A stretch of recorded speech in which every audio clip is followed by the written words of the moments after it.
Si le magasin de Cré a été racheté en 1979 par le groupe Galeries Lafayette, depuis 1867, c'est toujours chez De Cré que l'on va faire ses courses. Question d'habitude et de tradition. Depuis le bazar Jules De Cré de la rue de la Marne, aux locaux que l'on connaît aujourd'hui et qui seront régulièrement agrandis, c'est l'histoire d'un concept commercial et économique que va mettre en œuvre une famille visionnaire.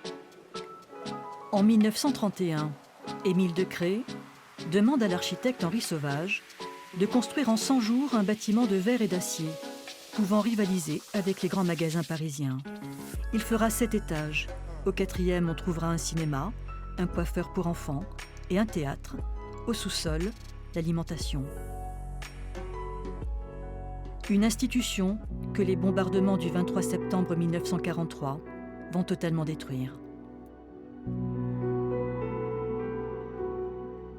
Le centre de Nantes a été affreusement meurtri. Voici ce qui reste des rues les plus commerçantes de la grande cité, située bien loin de tout objectif militaire ou industriel. 8 jours plus tard, un magasin provisoire est ouvert dans les anciennes réserves. C'est là que l'on fera ses courses jusqu'en 1950, jusqu'à la reconstruction du magasin. D'un voyage aux États-Unis, Émile De Cré revient avec plein d'idées.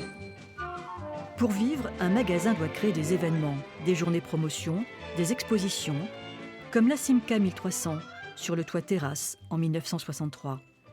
Des Noëls féeriques, car la cible, c'est la famille. Ah, bonjour madame. Ceci est évidemment une belle chose. Je vois qu'on a pensé au tiercé. Mais oui, monsieur, c'est tout à fait d'actualité.